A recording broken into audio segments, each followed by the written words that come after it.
From Eyewitness News, this is Newsmakers. It's a political resume that has spanned 3 decades of public service, from city councilman and Warwick mayor to U.S. senator and governor. Lincoln Chafee is preparing his exit from the State House after 4 years as Rhode Island's 74th governor. And his term has been far from easy, inheriting bruising unemployment numbers, signing pension reform into law, dealing with the aftermath of 38 studios, and natural disasters in between. What is Chafee's perspective on his term in office, and what's next for the 61-year-old? Our guest this week on Newsmakers, Rhode Island Governor Lincoln Chafee. Welcome to Newsmakers. I'm Tim White. Joining me on the panel, WPRI.com reporter Ted Nesi. Governor, welcome back to the program. It's really good to have you. Good to be back, Tim. Ted? Good to see you. So here's a question that you're getting a lot with as you do a bunch of these interviews.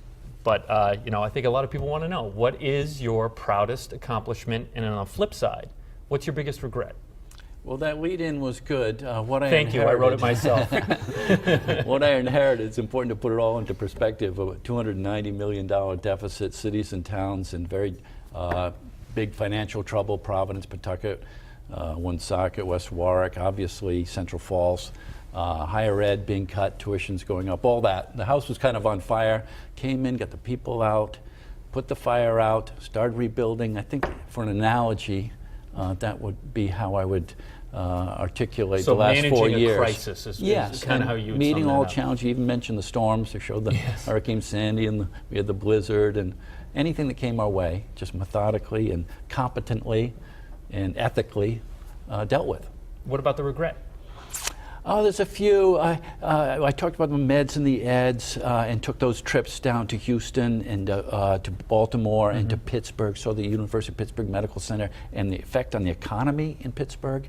And I came back from those trips and we got to get Lifespan and Care New England, our two big healthcare providers, down the aisle, get married, exchange your vows, and join forces instead of competing. So that's probably one of my As you know, ones. that merger fell apart, and it's interesting, it's still in your mind now, it's a couple of years ago now. Why do you think that's so important, and could you see that happening again, them trying again to merge? Yes, absolutely. I think it failed last time before I took office through the regulatory process, and they spent a lot of money and a lot of energy trying to get down the aisle, and it didn't work out, and so they were a little averse to going back and trying to do the marriage again.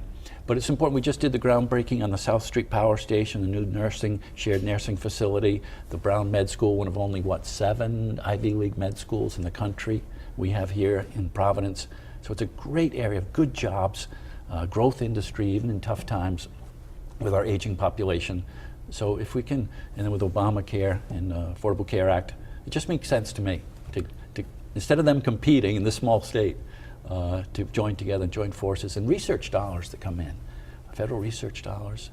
If you join forces and unite, good luck if they want to try it again. The two big regulators that oversee that marriage, if you will, are the Department of Health, the Director of Health, and the Attorney General. Yes. As I mentioned, you're doing quite a few of these interviews as you are preparing your exit, and reading an Associated Press account from Michelle Smith. You told her, quote, "No one had my back." What did you mean by that?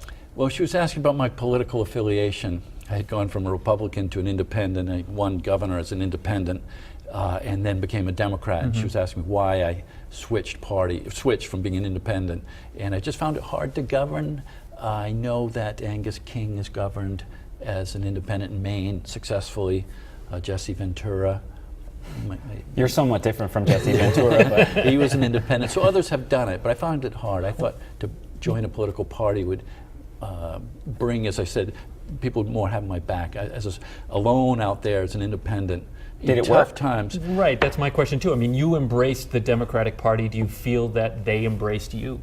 Well, now as I look back on it, no. I think too many people still consider me a Republican in the general Do you Assembly. wish you stayed as an independent then? No. I thought long and hard about it, and I wanted to join a party.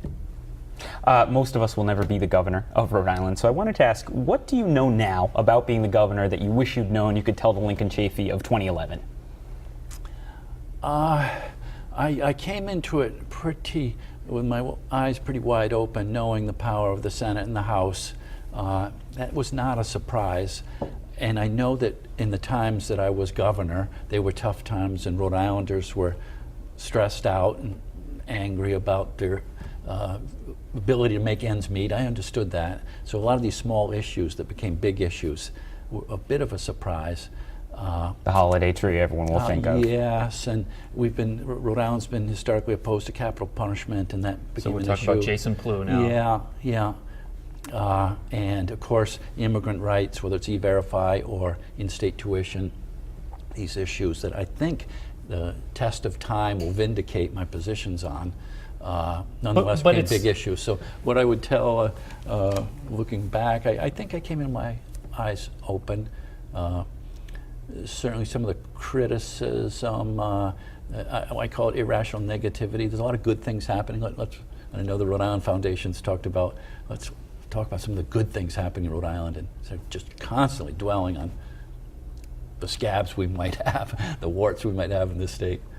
So do you regret in any way how you handled those, what you call the minor things, that maybe you could have dealt with them differently, at least even from a communications or a PR perspective? Well, the Christmas tree, I gave the instructions, or when it was asked that December, what do you want to do about the festivities in the State House? I gave a 6-word answer: do what they did last year. That's exactly what I said, and I kind of forgot about it. And what they'd done last year was call it a holiday tree. And so I just didn't understand. Governor Almond called it a holiday tree. Governor Chafee called it a holiday tree. Yeah, but you did dig in. I dug in because we were about to celebrate the 350th anniversary of the Charter of 1663, which the first time in world history gave these famous words, full liberty in religious concernments. Those were the words written in 1663. So I thought of the irony of kind of turning my back on that historic document, those historic words. I did dig in a little bit. You made clear earlier, I remember you saying it on this show, one of your prime goals was eliminating Rhode Island's structural budget deficits. Now as you leave office, we know the shortfalls are projected to grow from about $200 million to more than $400 million. Why were you unable to achieve that goal? Well, my first budget, and I tackled some of those out-year deficits. What I thought would make good public policy, I took our sales tax, which was one of the highest rates in the country, but very, very narrow, and expanded it and lowered it. And that steadied off our revenues coming into the state over the ups and downs of the economy, and addressed some of these out-year deficits. Yes, it was I reached for some revenue, but the opposition of some of the business community that should understand public policy dealing with the sales tax, broadening and lowering, makes a lot of sense. Some of them, RIPEC's been in favor in the past, but man, if you remember, State House was flooded with opponents. So I like to leave for my children and grandchildren something better. And I don't think that those projections are going to hold. No? Ted, I don't. No, why? I think the May revenue estimating numbers are going to be better. We're off to our best start in 2014 in 30 years. All the federal indicators that we track are showing 2014 is the best year we're having since 1984, 30 years ago. And so that means added revenue. And if down in Washington, D.C., the House will pass the Marketplace Fairness Act, the new administration will get a tremendous influx of revenue for online retail buying. It's passed the Senate already in Washington, I think 70 to 28, bipartisan support. So get a vote in the House, get that passed, so address some of those out-year deficits. So in the end, do you think it was primarily, I mean, you did have 3 more budgets after that first one. I mean, is it too hard to get into, I don't know, the human services side? Is it what the state's up against with the gaming and everything? Do you think it's possible at this point to eliminate those structural deficits? Yes, I do. And I think there is going to be a will to do that. And we've been tackling our enormous economic issues here in the state one by one, the estate tax, the corporate tax, and this is the next one. And if we get that marketplace fairness, tremendous amount of revenue comes in. I think the May revenue numbers next year are going to be good. So the wherewithal might be there to do that. Look, the unemployment numbers in this state are improving, but relative to other states, we're still toward the bottom. What can you point to and say, this thing I did helped Rhode Island's economy?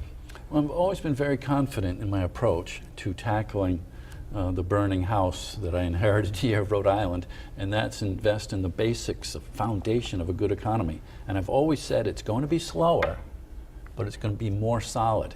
And so those foundations, as you know, I've talked about it for 4 years, even going back to the campaign. Invest in education, in our K-12, in our higher education, public higher education. Invest in our infrastructure. Get off borrowing for DOT. And invest in workplace development, workforce development. Close the skills gap. And now we're down to 7.1% unemployment. And over the last 4 years, that's one of the best drops in the country.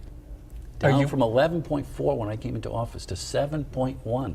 So it's showing, yes, it's been a little slow, but I always knew it was going to be slow. But we're handing off a state. Is this where you expect it to be? One of the best drops in the country. Is this where you expect it to be 4 years ago? Like 7.1, that's my goal.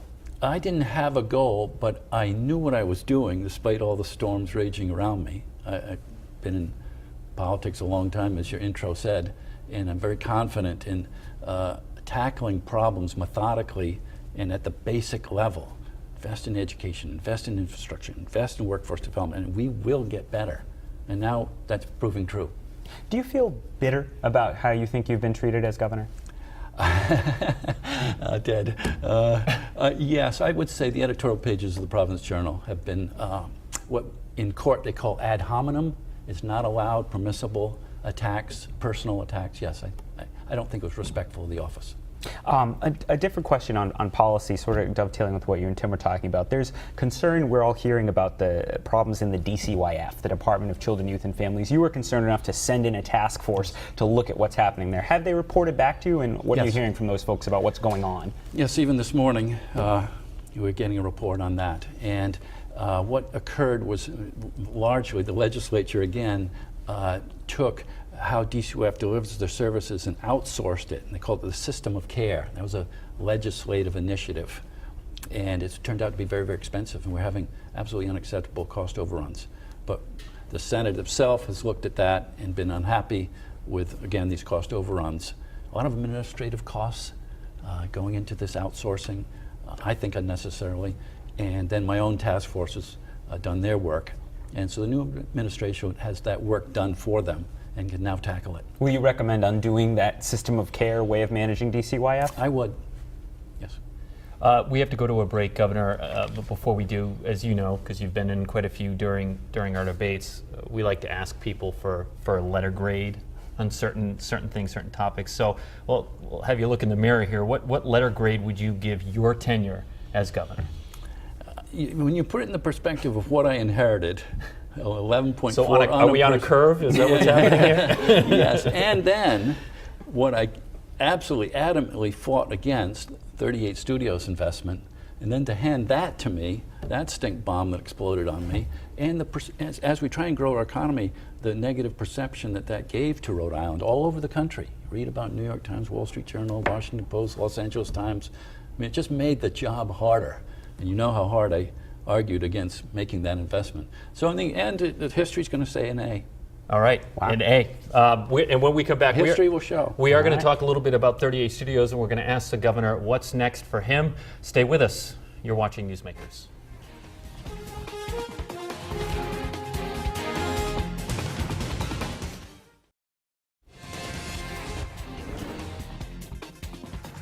Welcome back to Newsmakers. I'm Tim White. To my right, WPRI.com reporter Ted Nesi. Our guest this week is Rhode Island Governor Lincoln Chafee. Governor, we want to talk about 38 Studios.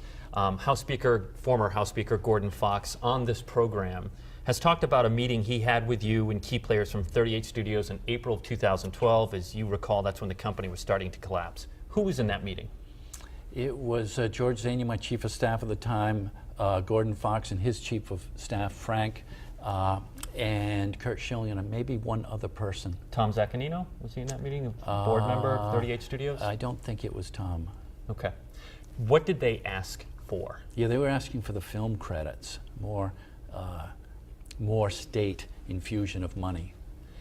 Do you feel... It was Friday the 13th. Was it really? And when we first came in, it was 8 o'clock in the morning. They showed us into a conference room and said, help yourself to some coffee. And I remember this. We poured ourselves the coffee and put some cream in, and the cream curdled. Go whoomp. Ooh. Yeah. It was a Bad sign. bad Bad sign. omen. Bad omen. Well, I got to ask you this. So they're looking for tax credits, film tax credits, as you point out, and they've asked for other things in the past. Do you feel they were lobbying you? Yeah, absolutely. Yes. That's the first time we had any indication of any kind of trouble.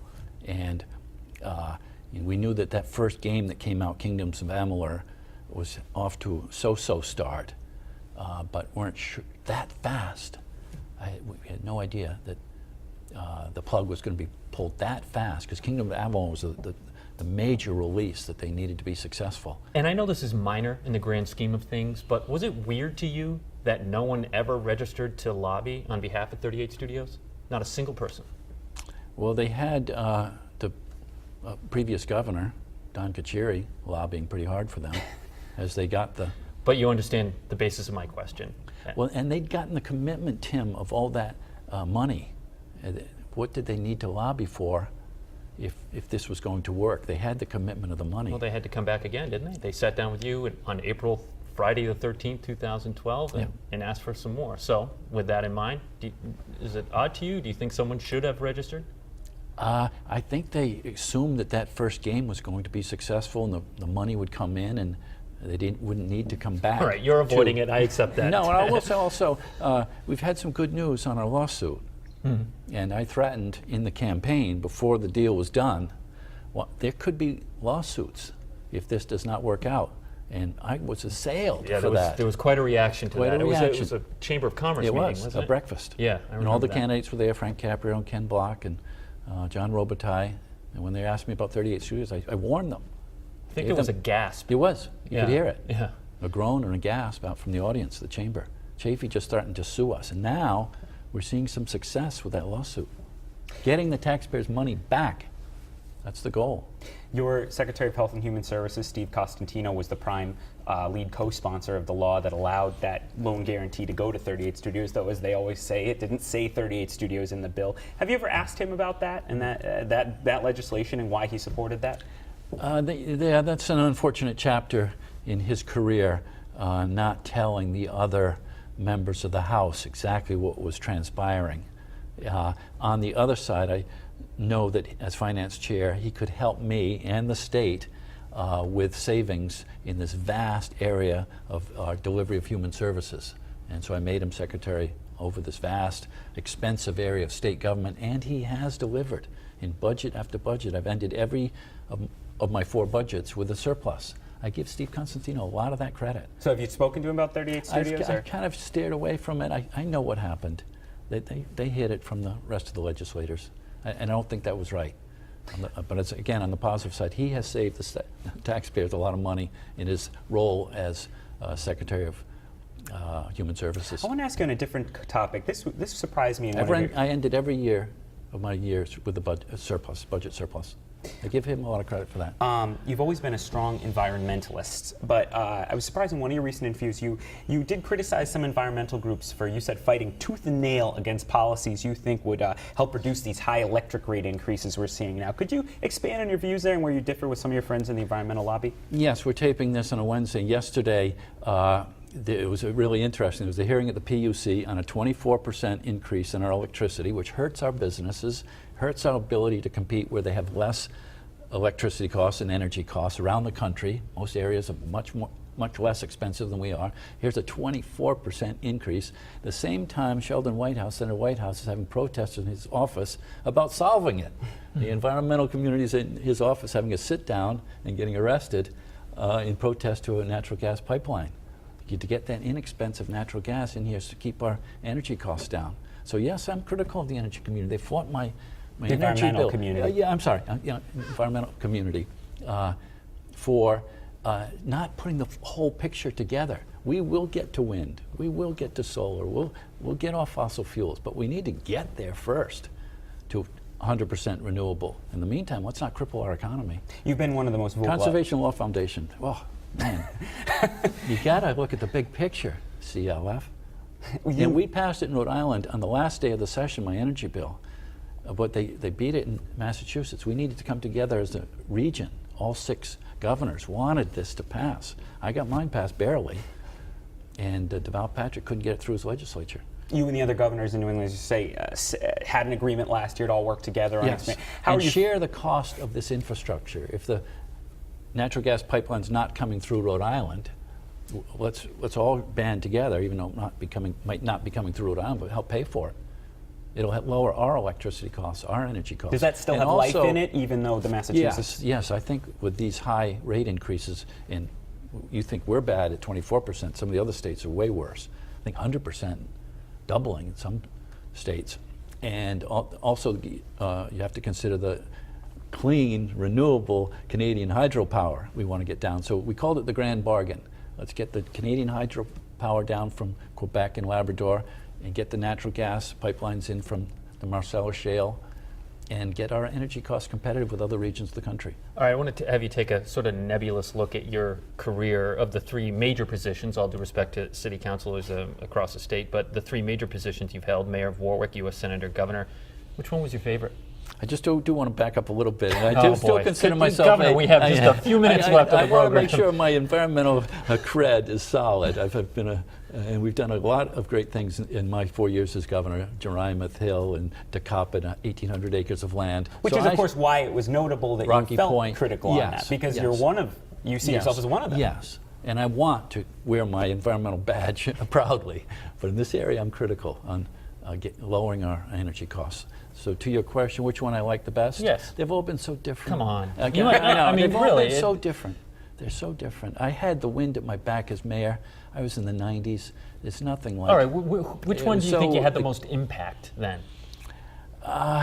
What we've done as governor, you asked me to grade myself, and I'm sure all over Rhode Island people are going to say, what's he talking about? But history's going to show what I inherited and what we delivered, from 11.4% of our people unemployed down to 7.1. I still have one more month to go.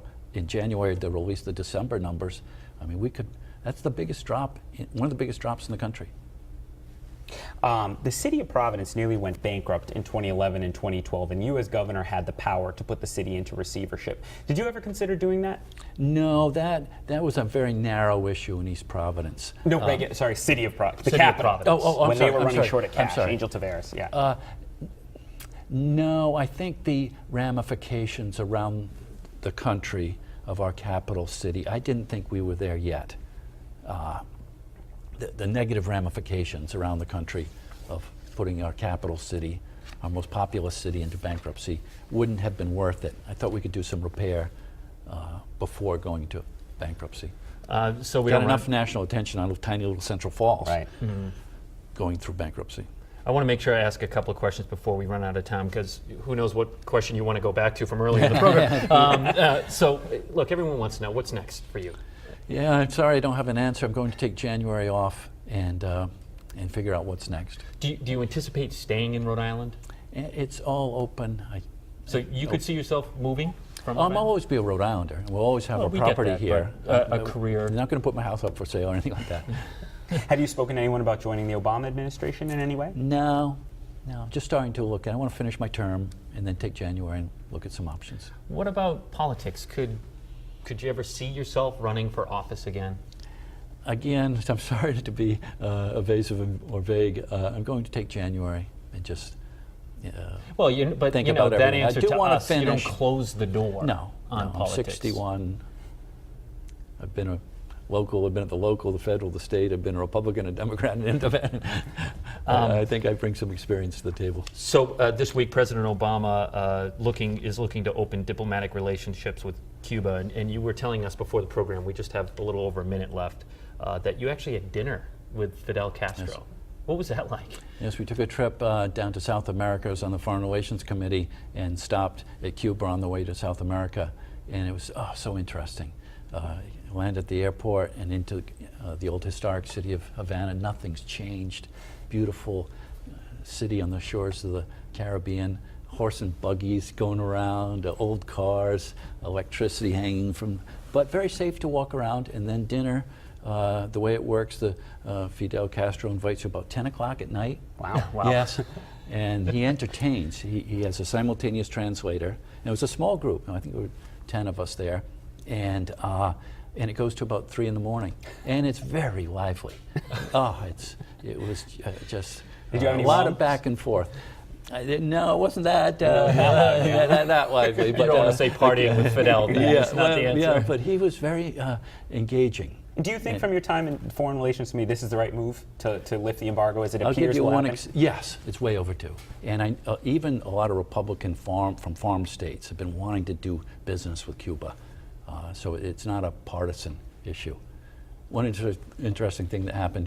Very quickly, okay, please. Fidel said, someone asked him from the delegation, when are you going to have free elections in Cuba? And he said, like you had in Florida. He was right back. Zing. All right, we are out of time. Governor, it's been a pleasure having you on this program over the years, and we appreciate you coming back. Good luck thank to you. you in the future. Thank you. Governor Lincoln Chafee is our guest. If you missed it, you can see it on WPRI.com. We'll see you next week on Newsmakers. Like you had in Florida.